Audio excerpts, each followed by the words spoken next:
Welcome. My name is Kelly Riordan. I'm a classical musician turned creative entrepreneur, and this is the best platform for musicians that are looking to shape their career by thinking outside the box. This podcast is supported by the private lesson business programs at OutsideTheBox.com, spelled like Johann Sebastian. So that's OutsideTheBachs.com. Welcome back to the Outside the Box podcast. Thank you for being here. And oh my gosh, I'm so excited about this episode. This is such a treat. I cannot wait to share this with you all. The guest today is Aubrey Bergauer. And if you're not familiar with Aubrey, she's someone that I've personally followed on social media for a very long time. And I really am excited about her insight in her career and what she shares today. Aubrey has worked in arts administration for the Seattle Symphony, the Seattle Opera, the San Francisco Conservatory of Music. She's also the former chief executive of the California Symphony. And a note from her bio that is just so impressive to me. Her time at the California Symphony saw a doubling of audience size and a near quadrupling of the donor base. In an era today where we are constantly worried about the health financially and participation rates in our arts organizations, in our performance organizations, to see someone who not only is a subject matter expert here and has a lot of great recommendations, but also has the data and the numbers and the proof to back up those recommendations is really impactful and so necessary. We're dying on the vine for some change here, and Aubrey has a lot of really great answers to the big looming questions in our work right now. But most recently, she's also an author. She wrote this book, Run It Like a Business, which if you're not watching on video right now, you can't see. There are so many tabs in my copy of this book because the data and the stories and the proof, again, is so detailed and helpful. And I learned so much. Aubrey, thank you so much for being here today. This is a conversation, as I mentioned a moment ago, I've been excited about for a very long time because I have a deep respect for your body of work in arts administration. You've worked with huge organizations. You share so much insight and education freely on social media about other arts organizations. And I love your book, Run It Like a Business, which I know we'll talk about quite a bit today, but thank you so much for joining me. I'm excited about this. Oh, you're very welcome, Kelly. Thank you for having me. Absolutely.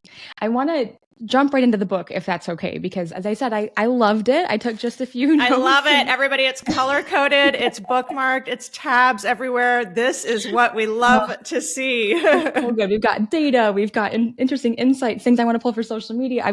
There's a lot going on there. But I want to pull some inspiration from Run It Like a Business today. And we're going to discuss maybe some of the data around the health of arts organizations, generating new revenue, hiring, auditions, subscriptions, diversifying the arts. There's a lot that we're going to try to cover today. But before I get into all of that, what is something that we should know about your early years that led you to writing this book and doing the work that you're doing now within the performing arts organizations world? Ooh, that's a great question. I think I can think of a couple things. One is I remember in high school, I had an interest in the offstage work and what I guess we would call the business side of the arts. And yet, as you know, as probably every listener knows, that's just, you kind of have to pick your path. And it's really hard. If you're playing an instrument very seriously, which I also was doing, that's then kind of the prescribed path. And I feel like I had to really kind of make my own way as somebody 16, 17-year-old, 18-year-old, and then eventually auditioning for colleges and trying to go to a place where I could get a great music education. And also at the time, I wanted a business degree as well. And so I think that's one thing going way back where I was just so struck of why do we silo? The silos begin early. And that's a whole chapter in the book about silos too. But, so I think that's thing one. And then thing two, I would say just fast forward a couple years, even my very first job in this industry, I was working at the Seattle Symphony in fundraising. And even then at the age of 22, so first goal accomplished, I was working in arts administration after graduating. And then very quickly, even as this very green young person on staff, started asking, why do we do it this way? And that just became so apparent.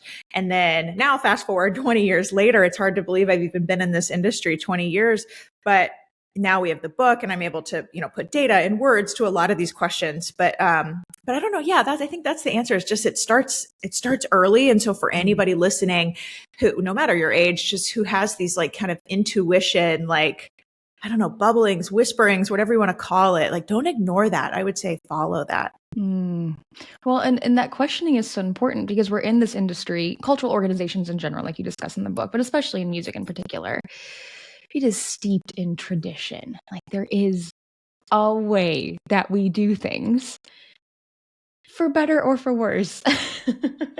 And that presents a lot of challenges for organizations. I think that's something you've definitely experienced.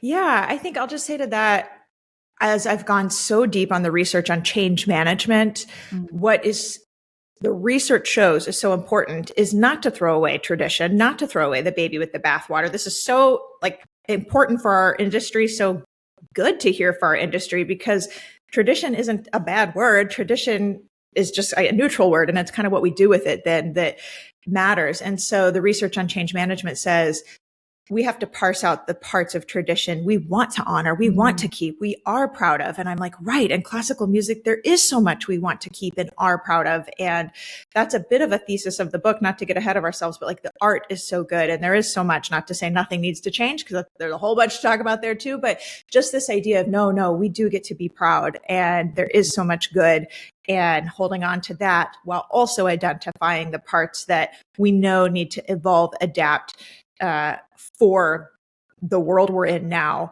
That is how effective change begins, at least. Yeah. I think it was in the hiring chapter you talked about reiterating and how it doesn't necessarily have to be these big sweeping changes that immediately we have the answers and we're perfect and we know everything right away. It can be these incremental improvements and try it and then try it again. And it doesn't have to be a one and done. Yeah, you got it. That is the other like big tenet of change management, where it's not a swing for the fences, roll out the whole new grand program.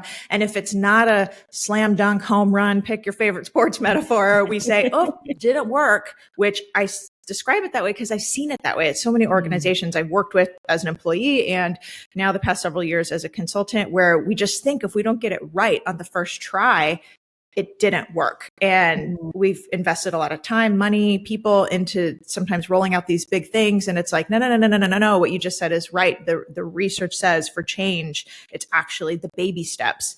And that's so much easier to swallow for everybody. Like, human nature is to be change resistant. And so to be able to have permission to say, no, we're going to try it. We're going to call it a pilot test. We're going to try an experiment, whatever we want to label it, and then assess, identify, and then figure out how do we make it better next time? How do we iterate, to use that word? That's just effective operations, but it's also effective change management. Yeah. Something I love about, as you're describing this now, but also something about your writing style in the book, I value data and making decisions as a business owner. I think it's so important. It's something that a lot of musicians, I'm going to make an overgeneralization, so everyone please forgive me for that, but a lot of us don't have experience in using data, to make these decisions or to make changes in our life, in our work. It's not something we do a lot in performance, right? Otherwise, what data are we looking at? I made 3 mistakes on that solo. Next time I hope I make 2, right? Like, what data can we pull from?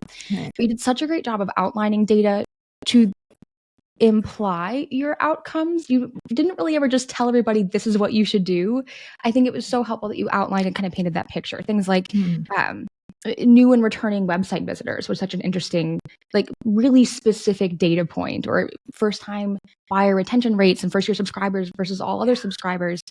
Can you talk a little bit more about your love for data and how you're using that to work with other organizations and make decisions? Yeah, I think in some ways, it's a little bit personality driven, but only in some ways. I mean, like I said, since high school, I wanted to do this dual path of business and music. And yet, I think with that came a bit of an analytical mind, is what I'm trying to say. But yet, going back to right where my story left off before, I learned very quickly, I started thinking, why do we do it this way? And then, then I was the kid in the office, right? Interrogating these things. Or, this is really dating myself, but I remember my second job was at the Seattle Opera, and I was like the one saying, we need to start social media channels. This is so dating myself, but and they were like, why? or we need to run digital ads. Let me, not just you, not the royal we, but like, let me do this thing. And why? And I had to make the case for these things. And that has been the story of my whole career. I just feel like I'm constantly making the case for challenging the assumptions of yore. And so I learned very quickly, whether I was 22 or 20 years later now in my 40s, like, Aubrey, your opinion doesn't get you very far. And so I'm like, I really just learned you got to come with the backup. And the backup is, for me at least, has been the data. And this is what either our numbers show or a study more broadly shows. So that is why that's been such a through line for my work, is because I realized, like, it's not just my opinion. It's why and what's the case for it. Yeah. I mean, literally the title of Run It Like a Business. This is what everyone else is doing in the world. I think I don't even think it was in your first chapter. I think it was before that. There was a quote that I wrote down. I believe that nonprofit is a tax status, not a scarcity mindset or a can't make money mandate. Yes. And there's such an interesting mindset around that in the arts, that we do art for the sake of the art, for the love of the art. And this idea that, capitalism or trying to make money from it is somehow a bad thing. These are conversations I have with musicians all the time, but obviously it's happening at the higher level too. Absolutely. I think, the tendency in arts administration roles for anybody leading an organization, or any department heads have probably experienced what I'm going to say next, and certainly board members, is this idea that we think we have to cut in order to balance our budget, in order to make the math equation of running a business work. And that is a way that in some ways is actually more the for-profit way than what should be the nonprofit way, because yet it's so predominant in nonprofit sector. And what I mean by that is, at a big corporation, if there is some sort of budget crisis, what do? They lay people off. They trim the fat, so to speak. That's what they say. Trim the fat from the budget, cut the pork, whatever, all these different isms we kind of say.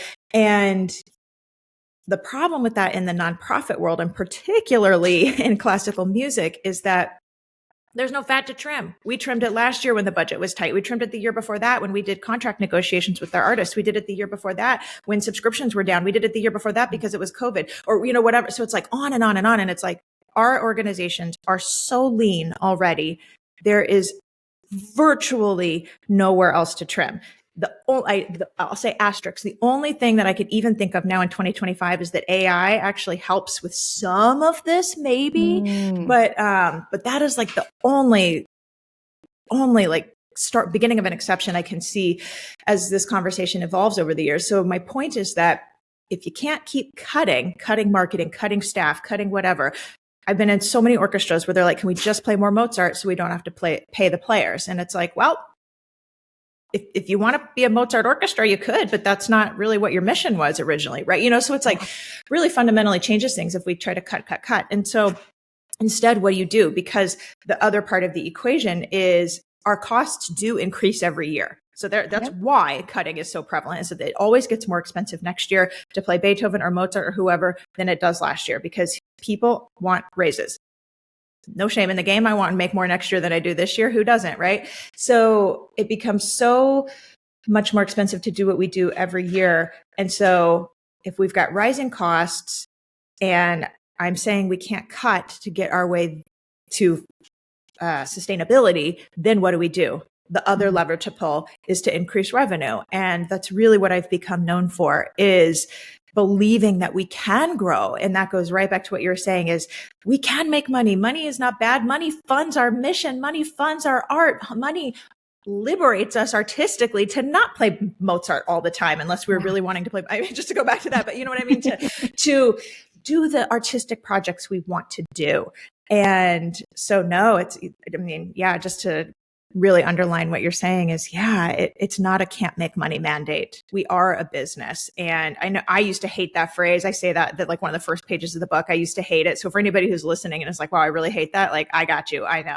But the reality is, I've learned over the years is, particularly as an offstage role, and for anybody managing their own business, that's our responsibility, not not in service to money, but in service to our art and our mission. Yeah. Well-funded art is happy art.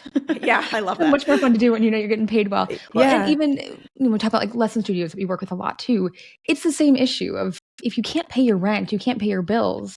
When you get on stage and play, there's always that little voice in the back of your head that's like, what is the point of all of this? I'm so stressed. How can you make art from that free, like you said, that liberated state where you just get to create, which is really why we're all here in the first place. We love that feeling. We love that experience. So exactly, supporting that is so important. And in the book, you talk a lot about diversification of revenue as a solution, not just selling more tickets, not just like hounding donors for a little bit more money every year. What are some of the impacts and maybe best potentials in the future that you're seeing right now for arts organizations and those options to diversify revenue? Yeah, this one's great for this audience is that I think education in particular is so monetizable. This is I'm so happy to read in the book. Okay. Yeah, I was going to say, I'm really curious to hear your thoughts in particular, Kelly, on this because, so I'll say some things, but I'd love to hear back if you don't mind me like flipping the script here a little bit. Like, what are your thoughts? But the premise is, and this is true in so many different industries, is vertical integration. I'm just trying to think in my head. Can I give the short version of vertical integration? Basically, I'll attempt it. The short version is bringing under one roof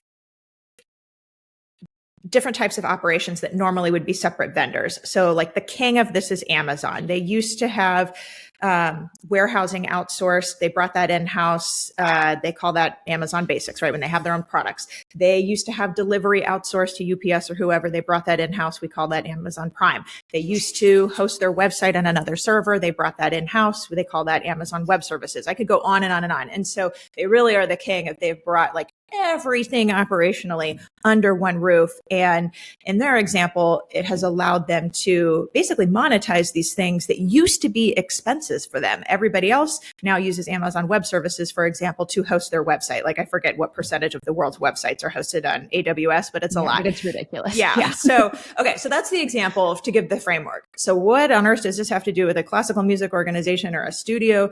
And the answer is what is normally, and this is where it's like a creativity, like kind of brainstorming question, like what is normally something we outsource or don't have under our umbrella, our purview that we could bring under our purview and monetize it.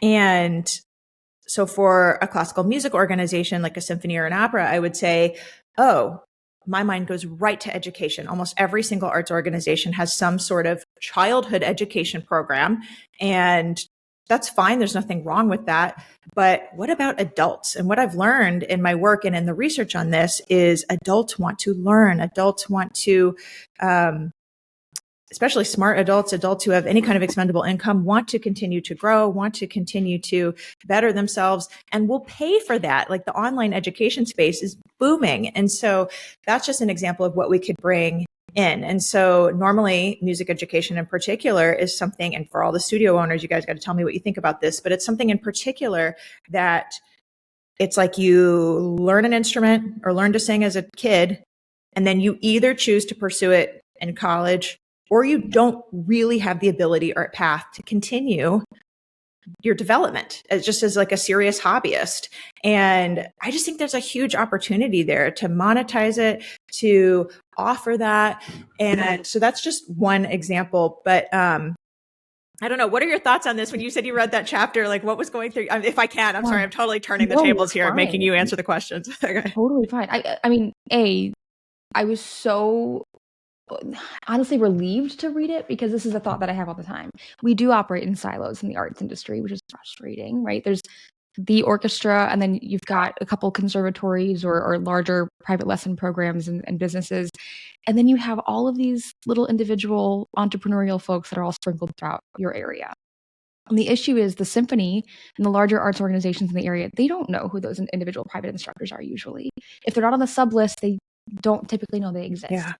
Individual musicians might know they exist because those studios, like myself, I feed into local symphony players as my studios develop and kind of progress beyond my expertise. And I really want them to work with that next level of player. But that's only if I'm doing that consistently. We've got good rapport and I'm initiating that contact. It's not coming, down the pipeline. Yeah. Well, so it's hard to see those organizations exist in this kind of bubble, if I can be really honest. Absolutely. Yeah. And not really be plugged into the arts community around them. I think there's this assumption that, well, we are the arts community and everyone should just come to us as a result. When in reality, the students who are going, especially like those kids under the age of 22 who are attending the symphony, unless they're in a music program and studying, in which case they were working with a private teacher, usually they're there because they took music lessons at some point. That's right. High school band programs. They were in orchestra programs and choir programs.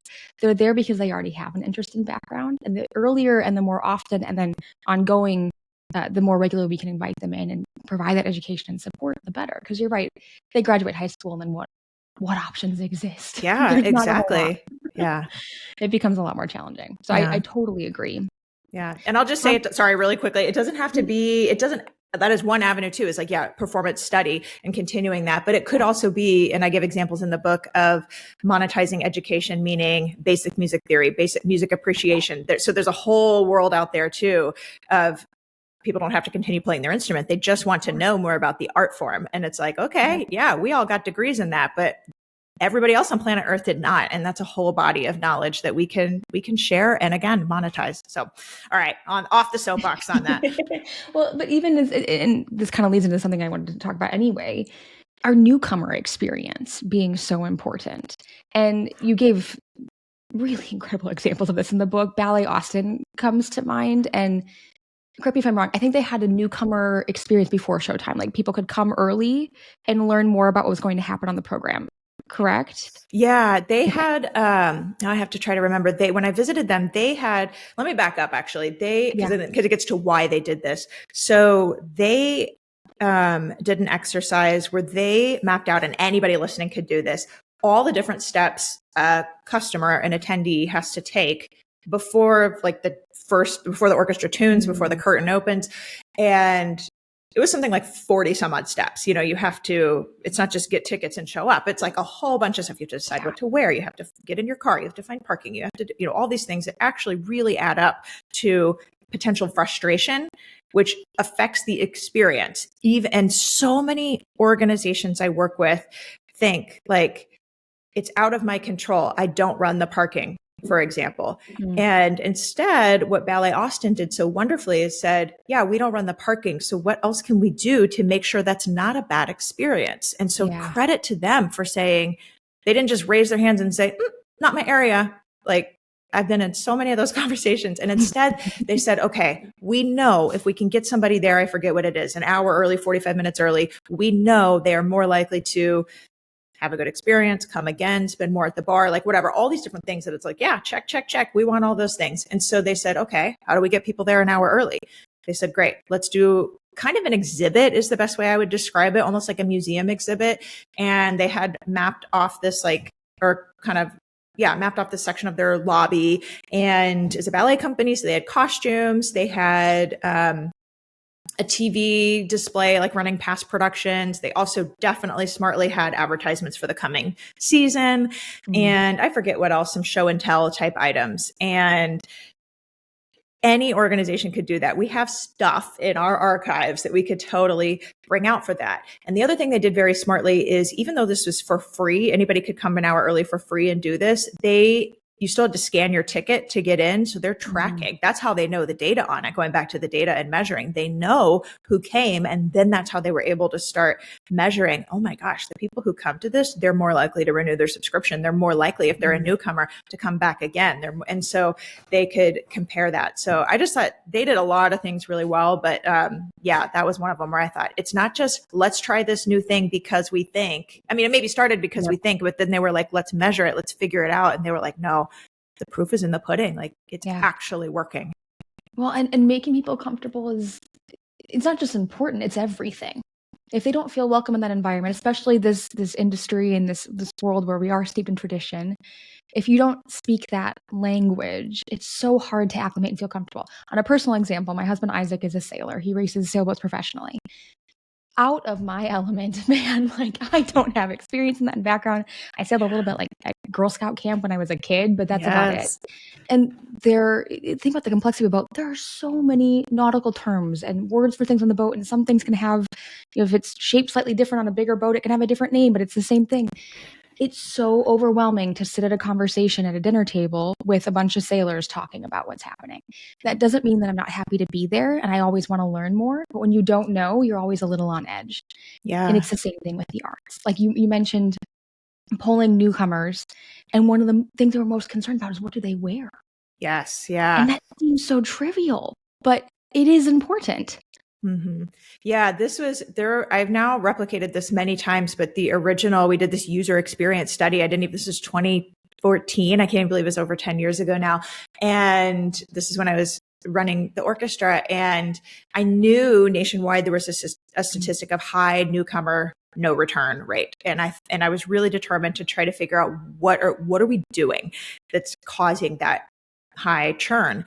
And so we embarked on what I now know as user experience research, did this series of focus groups. And like I said, I've seen these results now replicated several times with organizations I've worked with, but we heard things like what you were just describing, like, I don't know what to wear. And I've also been in so many organizations where, including in California, where we're like, it's cool, whatever, man, like no problem. And they're like, no, not no problem. It is a problem. And they were like, I just want to fit in. Yeah. It's not like I want to dress down, because that was I think there's a real misnomer that I've heard so many times. Oh, the young people don't want to dress up. And it's like, that's not true. They want to fit in so they feel like they belong. And that is just a real quick way to summarize what we found in this user experience research. When they go to the website and find words and vocabulary, like sailing words that we don't know, that to them are these foreign words, romantic, Baroque. They're like, doesn't matter. We don't know what it is. Isn't it all classical? Yeah, right. Yeah. Composer names, or, all these things that we know intuitively as people who have performance backgrounds. They just didn't know. And it was very confusing, very, intimidating. And then the what to wear question just added stress, anxiety. And you put all these things together and then map that with, like I said, like 40 steps or whatever it was before somebody even sits down or the curtain opens, or the orchestra tunes. Like, it turns out there were so many negative emotions: fear, uncomfortable, anxiety, intimidation. I don't know if I belong. All of those really negative emotions, were being associated. I realize this is the conclusion of it all. We're being associated with the experience I was trying to provide. Most of those emotions, even before the experience, meaning the music itself, ever even began. And so there's one more research point I want to intersect here, which is that when people are choosing whether to come back to an experience, if you visit a hotel, if you think you'll ever stay at that hotel again, or whatever, pick the restaurant, or, pick the thing. Usually the research shows people are deciding within the first 30 minutes of their visit if they're going to come back to that business.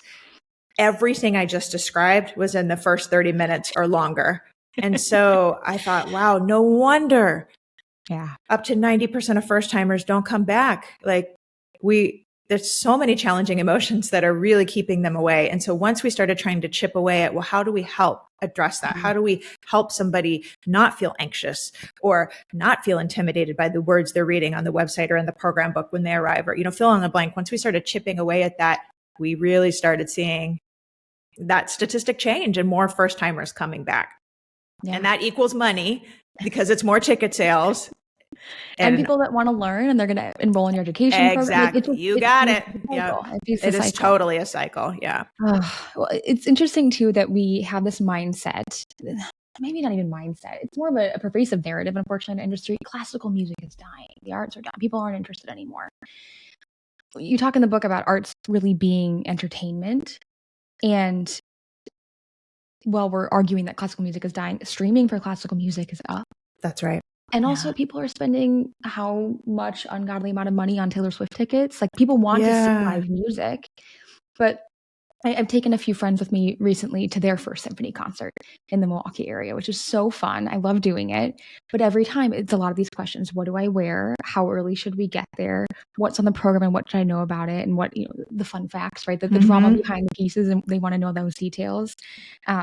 like being able to pre-order a drink for intermission is mind-blowing and so exciting and fun for people to have it ready for them at the table at the desk when we come out. Like all those little nuances really do matter. And I made a video about this recently when Isaac and I went to the symphony. I made a little recap, and on that video I put a note that when deciding what to wear, I tend to choose something more professional, like wear something a little bit more professionally elevated. And I got several messages, but one in particular that was so interesting from a local colleague who played that gig, kind of honestly not very happy that I had mentioned that I shouldn't be promoting that, and that's elitist of me. And I, A, totally understand that argument. And also B, to our point here, people want to fit in. So if the other patrons are going to be dressed maybe a little bit more elevated, and we're creating these narratives like, oh, it's fine, wear sweatpants, and then someone shows up in sweatpants and nobody else is wearing sweatpants, they're going to feel awkward. That's right. So, yeah. It's one thing to say, hey, by the way, dress code for everyone this is a pajama performance, right? Night at the symphony, all the kids can wear their PJs. That's one thing. But for a normal show, if we've got these kind of unspoken rules and expectations, speak them out loud so everyone can be on the same page. That's right. I was just going to say that's the problem is when it's unspoken. And what I tell organizations who I work with is you pick where you fall on the spectrum, on what to wear, on when to applaud, like you pick, but you have to communicate it, because that's the problem, is that the expectation isn't set. And when there's a mismatch in expectations, that's when these challenging emotions come, or the feeling of not belonging, of I didn't know. And so that's on us as institutions to communicate that, to set that expectation. So, what I was going to say, I was going to go down a whole path of elitist versus not. And it's just what we've really learned in the user experience research is pricing is not what makes something inaccessible. And, a perception of elitism. I don't think elitism actually really came up now that I'm thinking about it. It was more these other emotions I said. Anxiety. I don't know if I belong. I'm intimidated. I felt judged. I felt shamed. I applauded and it happened to be at the quote unquote wrong time. And I felt ashamed because everybody looked at me, or the woman next to me shushed me or whatever. And it's like, yeah, wow. I don't like going to places where I feel ashamed either. Like it just changed, like truly, Kelly, it fundamentally changed, I think, my career forevermore, because it changed the compassion I have for new audiences, where I'm like, no wonder, like, I don't know, I'm gesturing right now, everybody, like my hands on my heart. I'm like, no wonder you don't want to come back. I'm sorry. And I realized, like, it's on me as the leader of this organization. Like, I have a choice is what I realized. I was like, this is a real crossroads moment. And then I'll talk about this entertainment piece you mentioned too, because that definitely affects this whole conversation. But I realized the crossroads moment, I was like, you have a choice, Aubrey. You get to continue what you've been taught and doing for years, saying, go look it up if you want to know, go figure it out. Come back when you know when to applaud, basically, like, without saying those words, that's kind of what we say. Or I said, Aubrey, you can fill in that knowledge gap, because if we talk about the conversation of the decline in public music education in our country, well, no wonder why a group of smart grown adults do not know, because they were never taught. And I was like, it's not dumbing it down. It's not whatever some other people say, dumbing it down. It's not rudimentary if it was never taught. It's not too basic if it was never taught in the first place. So I thought, Aubrey, it's on you and your organization to fill in that knowledge gap for those folks. And it changed everything. And it really changed our audience growth. It changed my career. So, okay, I know I'm long-winded, but can I just say a word on this entertainment piece? Because this is important in terms of like how our art form fits into the just kind of greater cultural zeitgeist. So, okay. Back in the day, hundreds of years ago, back in the day, art, and classical music in particular, was almost revered like religion, right? Like, you go to church, you have a spiritual component. It was everywhere in the world, or at least everywhere in the Western world, and you were also expected to have some sort of musical component as a performer or as an audience member. It was expected. So basically, on like culturally on par with religion in terms of its like place and value in society. Fast forward, masses were all sung. Yes, exactly. Right. Yeah. It was all music. Yeah. And then, and to this day, church and religion has a real musical component. So that has stayed true, but the equality of the two has not stayed true in terms of how they're valued in society. I mean, true for religion as well. So, okay. So then fast forward a couple hundred years, and around the time of 20th century, and especially maybe mid 20th century, culturally things shifted to music and art is not on par with religion, but it is expected to be a well-rounded, well-functioning member of society. So still pretty highly valued. Like you were expected to have some knowledge or patronage of various art forms to be some, like I said, revered or culturally accepted member of society. Okay. That is also a very powerful motivator for audience members. So fast forward now to the 21st century and the cultural again, these are all very broad cultural shifts. So anybody who's like having exceptions pop into your mind, that's fine. I'm just speaking in the broadest terms. So very broadly though, music as a whole has shifted from you don't have to frequent an arts organizations to be considered a smart, well-rounded, contributing member of society. That's just, for better or for worse, a fact. There are plenty of people who are well regarded in our world today who have no interest in the arts whatsoever. Okay, that sucks. I hate it, but it's just kind of the world we're in right now. So what do we do about it? So that means that what happens culturally is that music really shifted to this entertainment category. So here we are back at that. And so now it's not part of a great education or religion. It's, oh no, it's optional because it's entertainment. And that changes everything because now we're competing with other entertainment options where I really think like 25 years ago, 1999, 2000, like not so much. That's like when the shift was beginning. And really these last 25 years or so, it's just become more so. And there's good things to come out of that too, because that's why price is now not as big of an issue. Yep. Why? So many, there's a whole tangent we could go down of like, access doesn't mean free. Access means, see the previous conversation about making it accessible in other ways in the experience for the audience member. But, and we know people will pay for what they value in terms of entertainment options, and people will return to what they value as entertainment options. So it opens up a lot of good things for us too, but in terms of kind of like the fundamental like placement of our art form in society as a whole, that's a pretty big shift. And I just think one we need to be aware of, because you have to know your place. You have to know where you stand in the marketplace in order to be, here we are talking about, the business of it again, in order to know how to market what we do. Yeah. You had mentioned the epilogue. I think it was the No Stupid Questions podcast. And we're talking about like the Taylor Swift thing. I go back and check in. And there was a discussion between the hosts about how Taylor Swift is just pop culture and entertainment. And again, something that people are willing to invest a lot of money to go see and experience, myself included. Great show. But the orchestra, the opera, visual art museums, these are seen as very highbrow. And that kind of elitism and inaccessibility is something that folks that don't have experience just kind of assume about it. Part of it, like you can't just put When to Applaud in the program. It's too late and it's too dark and people can't see it and they don't know. Yeah. Or even the program, if you've got 15 concerts in that same program book, they don't even know how to find the right one. Like that's confusing to folks. Yeah. So that welcoming environment and experience starts so much earlier. Yes. Especially you're talking about social content and the website and some of those experiences. One thing I loved was you were talking about your artists as influencers in particular in this to show a little bit more. How can arts organizations leverage social media outside of just posts about upcoming concerts and like a screenshot of the program? I think social media is the vehicle to address so many or a vehicle, if not the vehicle, but to address so many things that we have brought up in this conversation. So how do we educate our audiences? Social media, 30 seconds at a time, one reel at a time, like all these things that we learned as musicians. Think about those things, and it's probably stuff you learned in like elementary school, maybe college, like early on. But that's the education level so many grown adults are at now. And because it was never taught. And so those are the things like, why is this piece important?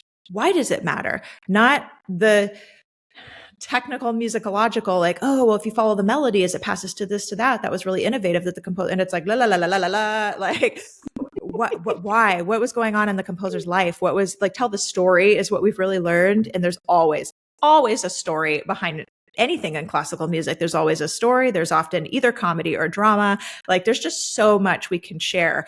And that is something that hasn't changed over the millennia of humankind, is that people gravitate to stories. And so when we get to share the story behind something, not the technicality of it, it really resonates with people. And it's also the chance where we get to talk about, you can do what to wear, you can do when to applaud, you can put that stuff on your website. I mean, and some orchestras do. So not to say nobody's doing that, because that's not true. There's been a big evolution in that for good, I believe.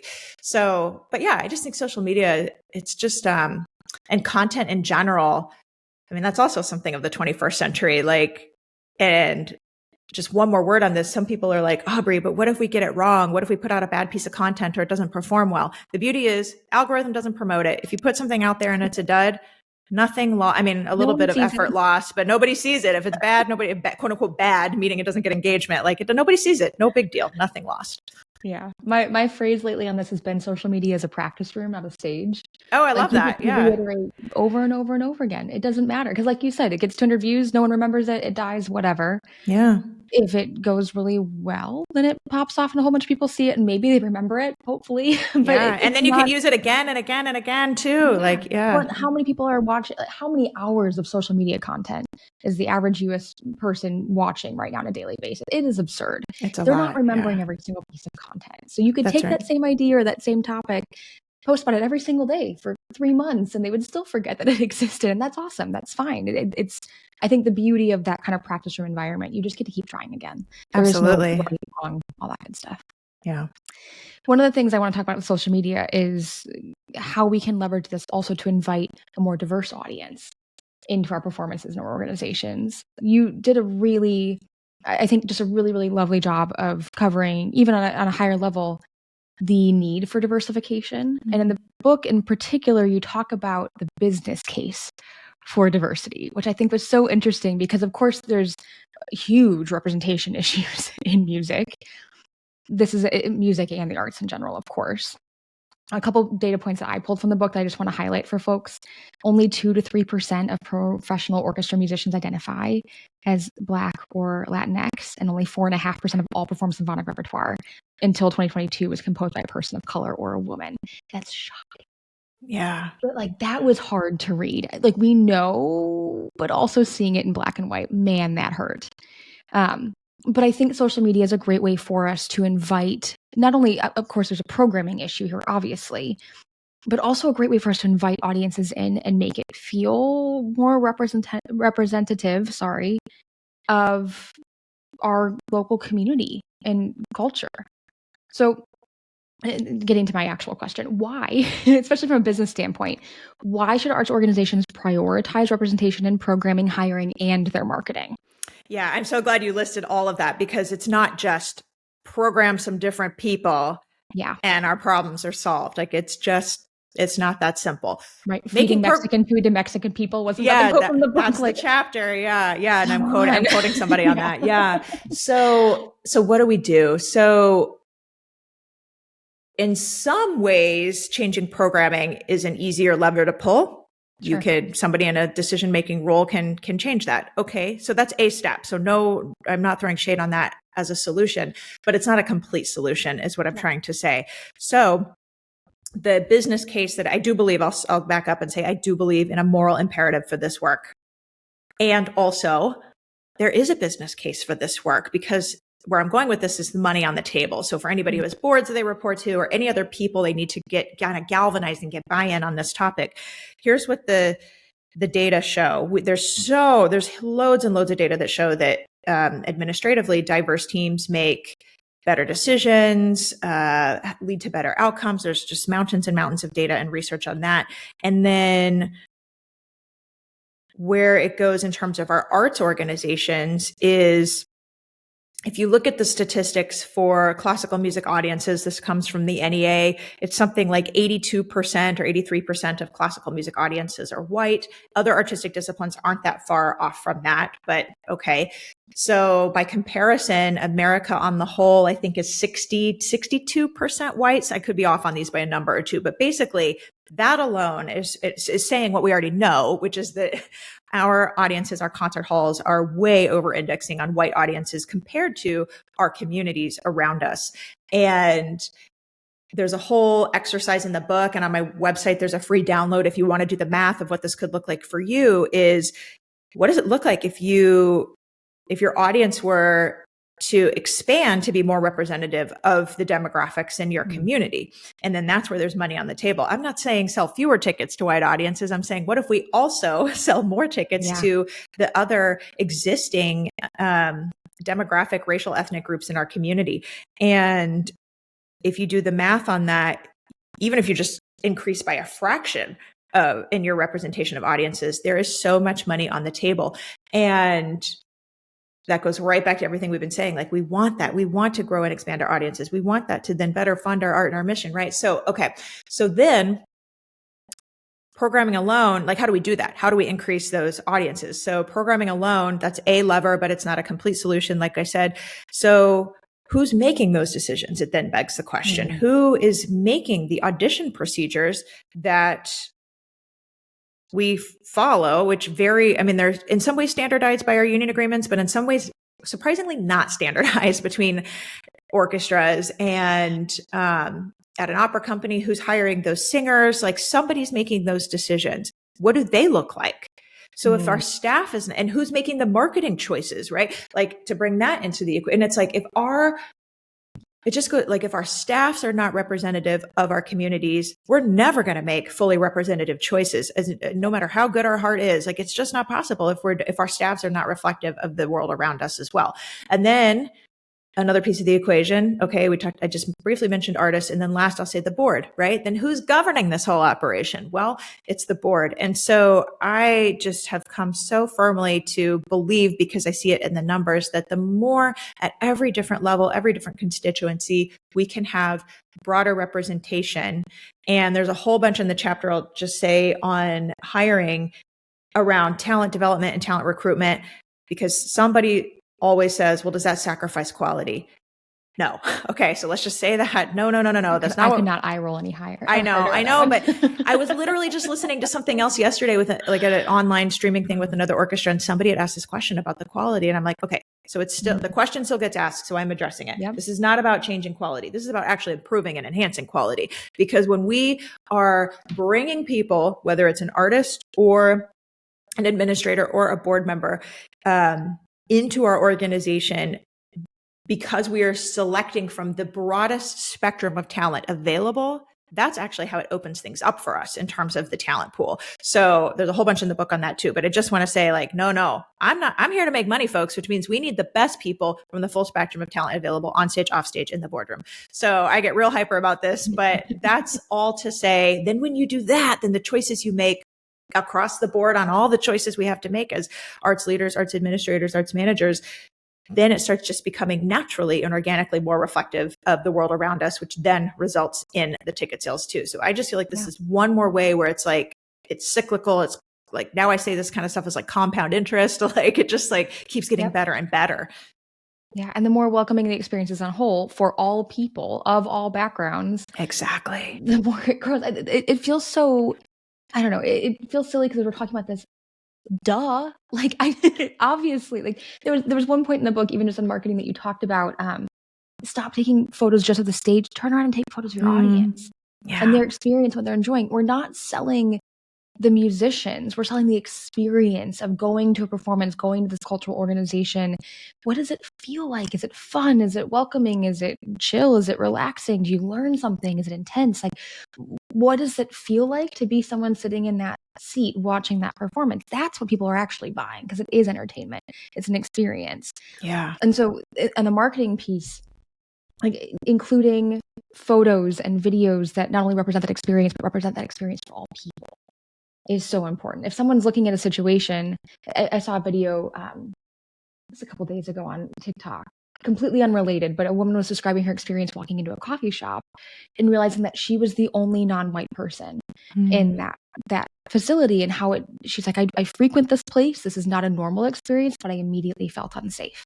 Yeah. That is an experience that no one in a perfect world ideally should be having, especially in a place like an arts organization or cultural organization, where the whole point is that it's supposed to be a safe place for us to process and share emotions and experiences together.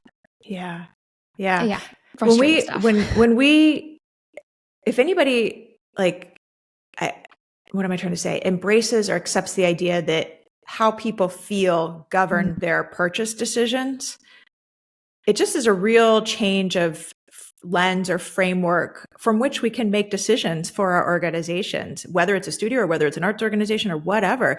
And yeah, when somebody feels unsafe or, insert emotion. And the reason why emotions are so important is because our emotions are our truth. Right. Yeah. And so, how somebody feels is how they feel. Like we don't get to really weigh in on that. That's somebody's personal truth. And so what we can do, the part we can control, is trying to combat the negative emotions, the challenging emotions.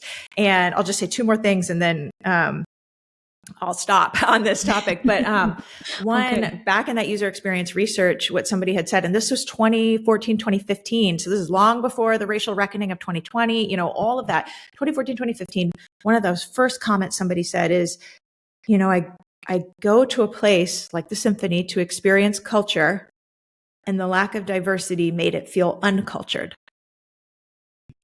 Yes. I just remember thinking like, wow, burn. And she is not wrong. The person who said that, and like, it was just such an eye-opening moment where I was like, wow.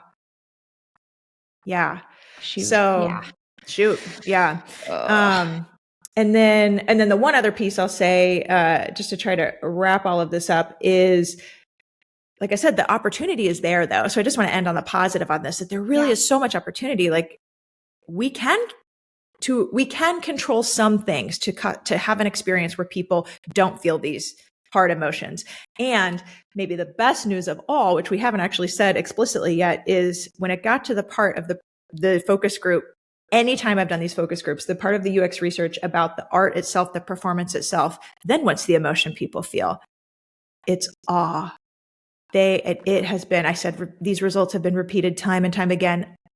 And there's science and research on that too. But like, the science of awe, and people hear however many people playing together and they're like, wow, I felt awe.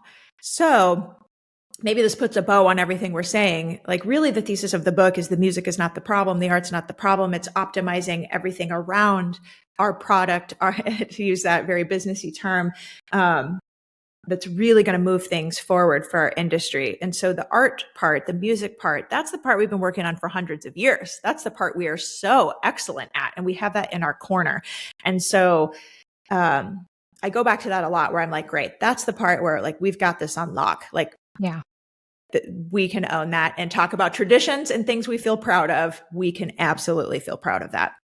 Yeah. Well, and really good marketing just is meant to reflect real life. Like we don't need to manufacture things. We're not talking about like any kind of tokenism or anything here.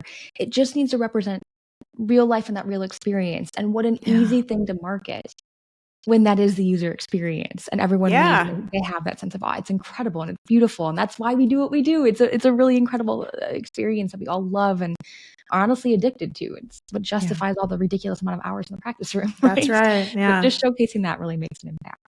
One other quick thing I want to touch on an adjacent subject, and then I want to move a little bit more into some of the business things too. We've seen a lot of discussion in recent years on social media about the challenges that women face in the arts and music in particular. Something I was curious in reading your book, how does it feel to be a subject matter expert in an industry that is historically dominated by men?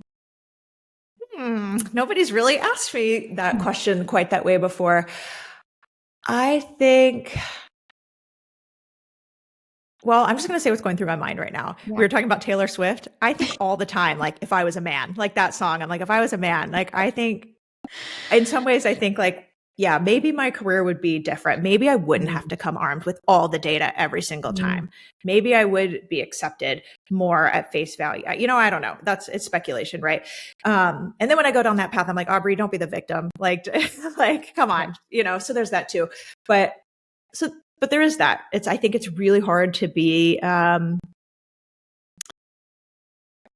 to have ambition in classical music as a woman. And certainly I can't speak I'm a white woman, for people can't see me right now, but I don't know what the experience is for a person of color, but I know what I read about and hear about. And I just think it's hard in our industry. So I just want to name that. I also think it's not impossible. I think there's some good news there. I think we are seeing, thank goodness that the glass ceiling has been broken by others. So there's that. I don't know. I'm kind of rambling because I think it's a hard question to answer. And it's one I think about a lot of how do I navigate forward? And I do try to be very careful about how do I not ruffle too many feathers because then it's over for me. But how do I speak my truth and, how to do that? And maybe if as a man, I wouldn't feel like I have to tiptoe through some of those things. So I don't know. I'm really trying to speak from the heart here because I don't have all the answers, but it's something I think about a lot. I don't think any of us do. I wish we did. The world would be a lot simpler if we had all the answers, but I appreciate you sharing that too. Obviously, here we are sitting together as two women talking about this. It's, I know, an important subject and a lot of, I'm going to say drama, not in a way that it's negative, but there's just a lot that's been happening lately in the music industry. So recognizing that that's also an important part of the conversation, I think is helpful. And also maybe for those that are listening that are earlier in their career or newer graduates, I think it's also really helpful to just paint an accurate picture of the industry. Yeah, some days are easier than others. That's just life in general. Right. Add this additional, maybe little layer of challenge and resistance, and it might be more difficult some days as well, but that doesn't mean that you can't make it. I think I believe your career is a great testament to that. I have a lot of respect, like I said earlier, for what you do. So it's just so cool to see you here doing what you're doing, incredible career, incredible book, incredible output and product and support of the arts. It's awesome. Thank you. Yeah. Talking about more of the business side. I want to talk about revenue for a second. It was so interesting to me that typically, I think the number was 96% of revenue generated by arts organizations does not include endowment revenue. And I think it was about, of that 96, 50% is earned and then 50% is contributed and donated. But when the other revenue source that was presented was 82% from patrons in your example, it made more sense for the organization to take more opportunities in patron-based sales. In your experience, do you think that orgs typically, I think we might have answered this a little bit, but typically are more focused on increasing those sales in that major revenue source or cutting costs? Oh, I love this question. Okay, that's a lot of numbers. So let me try to unpack. You said them all right though. So let me try to unpack some of this and then get to what I believe is the solution. So yes, that was a very broad statistic, but somewhere around 96% of revenue is not endowment. Some organizations, if you have a big endowment, maybe you get more than 4% from the endowment. If you don't, maybe you get a little less, but okay. So that's a generalization. Just wanted to name that. But basically the bulk of our revenue is not endowment revenue. That's the point. So, okay. Then this 50-50 split, this is something that's changing too. For many, many years, that's what it was, about 50% earned revenue, meaning ticket sales, subscriptions, and 50% contributed revenue, meaning donations, sponsorships, gala, all that kind of stuff. Okay. And that's how our institutions are staffed too. You have a development department for the fundraising, a marketing department for the earned revenue. And now with rising cost, ticket sales cover less and less of what it takes to produce our art. So more and more the earned revenue pieces these days for most organizations, less than 50%. So just to name a shift that's happening before our eyes, sometimes it's 40-60, sometimes it's 30-70. Okay. So just to lay that out there, that goes right back to it's getting more expensive to do what we do. And so then now to try to get to your question, do organizations focus, what are you saying, more on, it's like the fundraising versus cutting? Is that what you were asking? I'm sorry. Yeah, okay. More on recruiting new patrons and making new sales, or more on kind of cutting costs? Again, we kind of talked on this a little bit earlier, so feel free to go in a different direction too. Yeah, no. Okay. Let's parse this out. So here's what I see. Because it's different. There's not one prevailing method, I would say. So it kind of goes like this. I'll go over the course of a season. So let's say an orchestra or opera company announces a new season, and the first revenue stream that comes in for that coming fiscal year is subscription revenue. So you try to sell as many subscriptions as you can. And then if you don't make your subscription goal, then you have to make up or whatever. If you still have seats left to sell, which pretty much everybody does, nobody sells out on subscriptions these days, really. Then you have to sell single tickets. So then single tickets go on sale, and obviously they stay on sale until the performance happens, unless the performance sells out. Okay. So then that, as I said, even in the best case scenario where you're hitting these revenue goals, selling out, still only covering 30, 40, max 50% of your budget. So you have to fundraise the rest. So with each of these different revenue streams, I think there's different things I hear to start to get to your question. So first thing is, for sure, we hear, oh, we need new audiences. Our subscriptions are declining. That has definitely been a trend. And therefore, I said, whatever we don't sell in subscriptions, we got to make up the rest of the earned revenue in single tickets. Therefore, they think we need new audiences. That is false. It's not that we don't need or want new audiences. It's that we keep churning them out. See, the previous 45 minutes of our conversation, right? We know they're just not, we're getting new audiences that, like, statistically, there's thousands and tens of thousands of new audiences coming every single year. We're just really bad on the whole at retaining them. So that starts getting into the solution piece. But then, so that's a misnomer I hear. We need new audiences. Then on the donation side, what I hear and see is, oh, we need more donors and we need more major donors. Well, I get it. If you're now having to raise, instead of 50% of your budget through contributed revenue every year, but you are like, shoot, now it's more like 60% or 70% for so many organizations.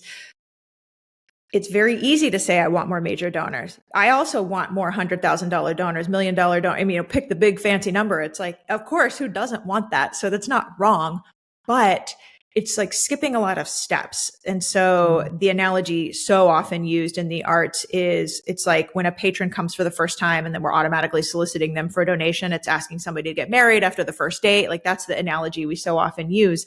And to pick that apart a little bit, now this gets into the solution, where I have found so much success in growing revenue and growing audiences and growing the donor base, is not to have them as these two segregated departments, but to look at patron revenue, meaning people revenue, as one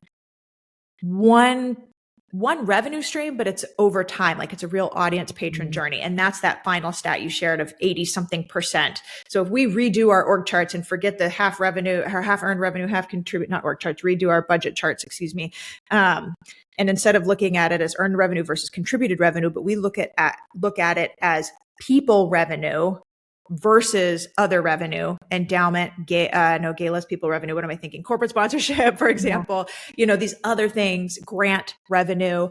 It really changes how we should be focusing our attention, because I don't know, anybody listening, if you've been in board meetings or have worked at arts organizations, so often the conversation, I've been in these board meetings too, where it's like, the board is like, oh, you need more corporate sponsors, or even on staff, I'm not trying to throw shade on the board, but, or you need more grants, you need to write more grants and get more grant funding. And the reality is that's such a small percentage of our budget. If 82% or whatever the number is comes from people, it's like, no. Like, that's a whole other moment of reframe for me, where I'm like, oh my gosh, the money is with people. The money is with individuals. Yeah. I'm not going to say no to a corporate sponsorship any day. It's just harder and harder to get that kind of revenue. And that's a whole other kind of like broader change in philanthropy. And then grants right now, anybody who has an NEA grant revoked knows, like, that is not as given as it used to be either. So it's just, those funding streams are difficult. Yeah. So what is true is people generate revenue. And this is, I think, another just area of opportunity and great news. So if we stop the churn, meaning, or at least address the churn, lessen the churn, if we have more first timers coming back, all the research shows if somebody comes back a second time within 12 months, they become your top prospect for a subscriber. So it's not just the revenue that comes when somebody returns. It's, oh, now they're a top prospect for a more lucrative offering for us, which is to sell them a season ticket package.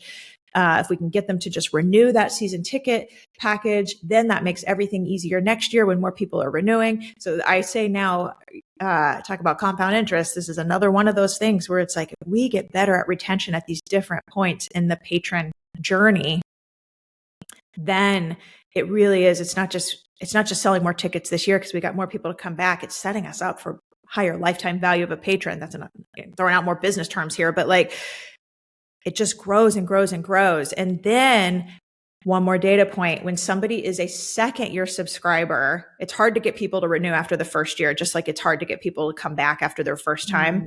But if you get somebody to renew, and there's a whole bunch in the book on how to do that, if they are a second-year subscriber or longer, this gets better with time, they're your top prospect to be a donor. So now we're talking about the through line, moving from earned revenue to contributed revenue. And that really is the holy grail.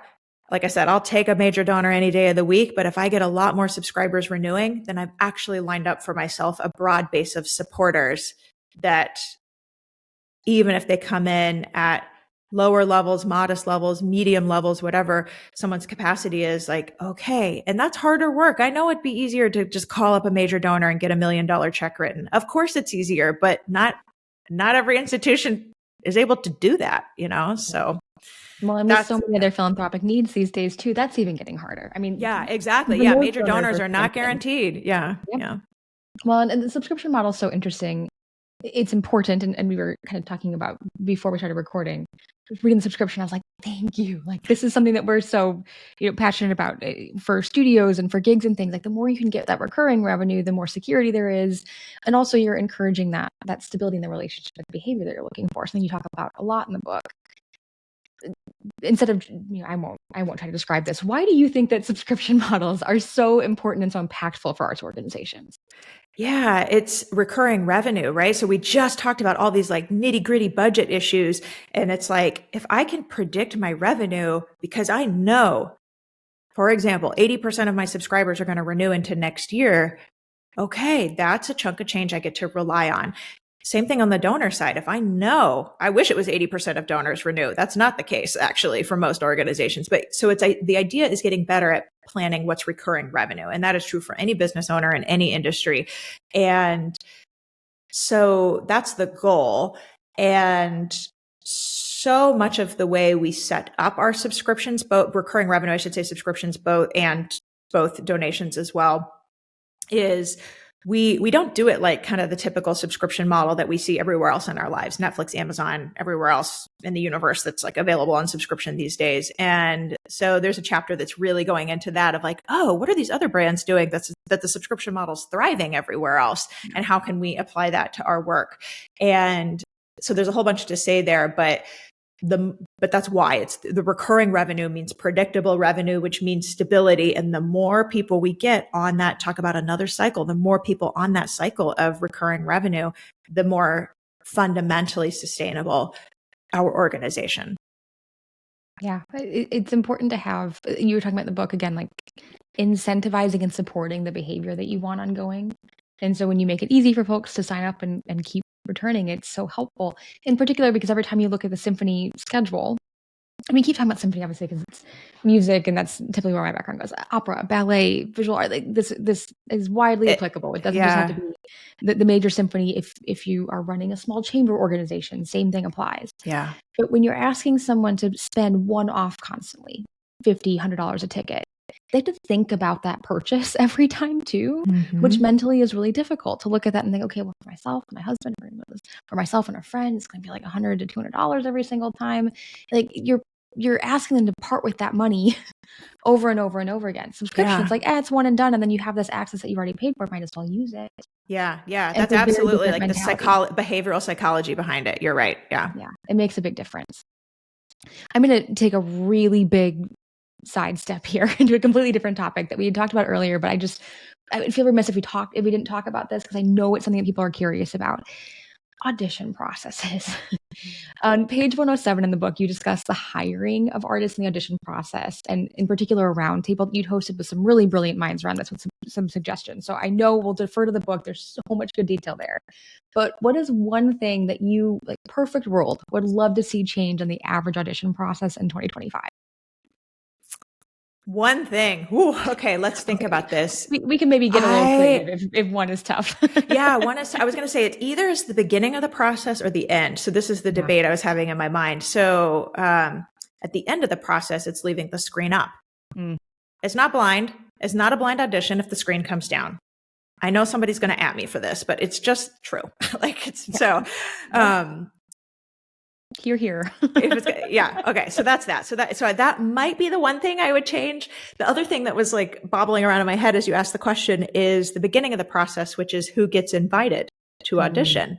And either one of those could make big changes and who advances all the way to the finish and who gets invited. I mean, it's really not that equitable, to be so blunt about it. And what we typically look for, I know I'm speaking to the choir in so many ways, but like what we typically look for is what school they go to, who'd they study with, if they already have a career, what other orchestras have they played with? Or if you're a singer, where else have you performed? And it's really this, like, how do you break through then, if that's the case? And the truth of the matter is there are excellent musicians who didn't study at a brand name conservatory. There are excellent musicians who haven't been on the sub list at a big name orchestra yet. And it's like, and it goes back to the conversation of how do we source the best talent of the full spectrum of talent available? That's what I want. And so that's where it's like the beginning of the audition process, who gets invited. And then there's a whole bunch of nuance there too. Well, often if they're on the sub list, they get invited. Okay, who's on your sub list? What do they look like? And it's like, okay, so it just goes down a big rabbit hole of a lot to unpack, but like such a necessary one. These are not unsolvable issues. So I don't know. You asked me for one thing, Kelly, and you got a big long answer. I don't know. It's a hard thing to just snap your fingers and fix, obviously, but we're not unique to this challenge. One quick example of another TikTok video I saw, go figure, I watch a lot of TikTok these days, but I wish I could remember the creator, and he was talking about diversity and equity inclusion and the NBA and how the NBA was looking for more talent. So what did they do? They started outsourcing. There's a lot of really incredible, talented players who did not go to U.S. universities and go through the draft process. Yeah. Okay, I'm from Milwaukee. Giannis is a great example. Yes, exactly. Yeah, he's Greek. Like he didn't play here. So that pipeline problem, quote unquote, that we're experiencing is one that's easily solved by just getting a little bit less. We just have to get out of our own way. Again, the traditional way we've always done it, it's clearly not working.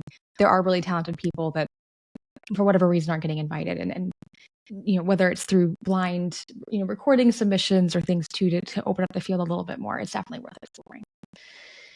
On that note, kind of maybe my final big question that I know you were trying to think about this a little bit the whole time.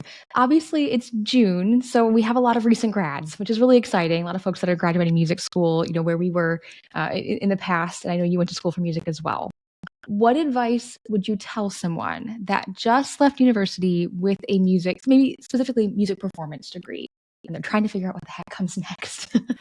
Yeah, that's a great question. I think two things. One, I mentioned this very early on in our conversation, like when you start having these questions, like at a young age, 20, 21, 22, whatever age, so even pre-graduation, like, follow that intuition. Don't shove it down. Like, actually think like that question's bubbling up inside of you for a reason. So follow that thread. That's thing one. And dovetailing from that is thing two, which is do not let anybody in this industry dictate your path. We want to, for better or for worse, we want to kind of put people in boxes. It makes our brains process information easier. So even when I'm giving people the benefit of the doubt, like, don't let anybody put you in that box. You have to be a performer. You have to do arts administration. You have to do this or that. Like, they're actually, the longer I'm in this business, the more I realize how much vast opportunity in terms of career paths there are. And so for anybody graduating, don't let anybody tell you you have to do something for your career or there's only one way, because I just fully reject that. Yeah. Oh gosh. I totally agree. And B, the industry is way larger than I think a music performance degree could ever show. Yes. A student. Like, I didn't realize how big it was until I started going to the NAMM show out in Anaheim every year. Like, you walk into that show floor and you're like, oh my God. there are thousands of brands here. Like, not just the size of the manufacturing and sales and product and software industry, but like the number of people that are there just to be there because they're passionate about it and interested in it, and they are artists themselves. They have an interest in it. It's just wild, and it takes a lot of people to run those organizations, those companies, these nonprofits and associations and organizations too. So yeah, there's a lot out there, which is really cool. I want to preview one thing quickly. We talked a lot about the book, which again, I'll just reiterate, big fan. Aubrey did not pay me to say all these wonderful things about the book. I truly just loved it that much. I should pay you, Kelly. Like for those that can't see, I held this up earlier, but I have like 57 little colored tabs on this. It's way more than that. I think I went through almost a whole sticky sheet reading this book, which is remarkable. I adored the book, not only because there's so much great information and really, really clear steps and actions to take that I think are widely applicable if you're not working in or running an arts organization. What I really enjoyed about the book is your writing style is fabulous. Like there's these little tidbits and little windows into your personality that I just loved. And it was so comforting in a way. Like this is a very heady topic. There's a lot of nuance and data that we're talking about in this discussion. But it just felt so personal and fun and friendly and accessible. So loved that. But this is not the only thing that you do, obviously. The book is exciting and it's new and it's a recent development. We have other things coming up. In particular, there's a program Up Level, I think that's opening in just a couple weeks, correct? Yeah. Yeah. What that is. Thank you for that. So for anybody listening to this is what happens everywhere I go. It doesn't matter if it's podcast or talk or even existing clients, like no matter what the topic is, always somebody is saying, I buy into this. How do I get my fill in the blank? Boss, board, artistic director, business partner. How do I get them to buy into this? And that is a whole separate set of skills. We talk so much about revenue and the business side and all of that, which obviously matters.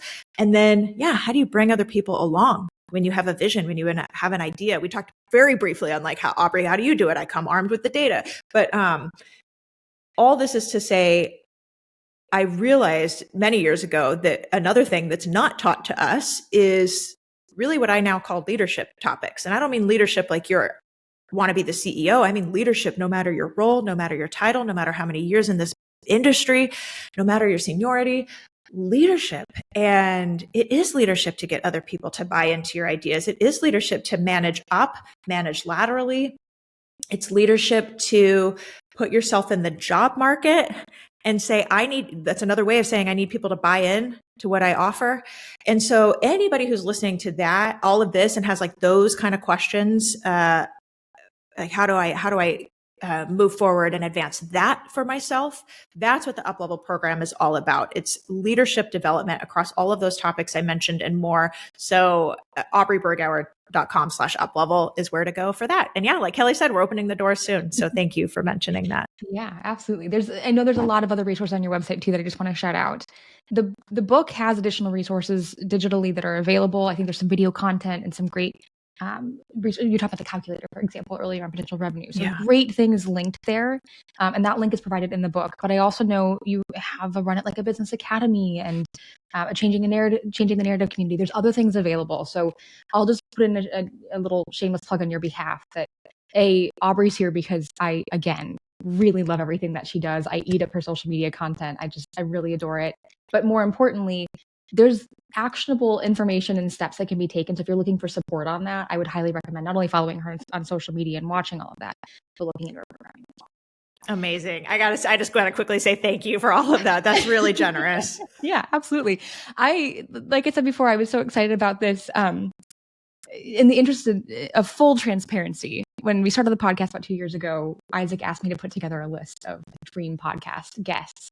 And you were one of the first names that I put on there because everything you do and the modeling that you do is just so aligned with my interest and passion. And I have learned so much from you about the industry, just again, watching on social media and just like taking notes on that. So I was really excited about this. I don't mean to like butter you up too much in that or like fangirl too hard here, but it just means a lot that you've shared this insight. I really appreciate you being here. And thank you so much for everything that you've discussed today. It's been incredible. This is better than I could have even imagined. And I really appreciate it. Kelly, it's a real pleasure. And I just want to say thank you because not everybody says those things about my work. So I'm really grateful. It means a lot. Yeah, absolutely.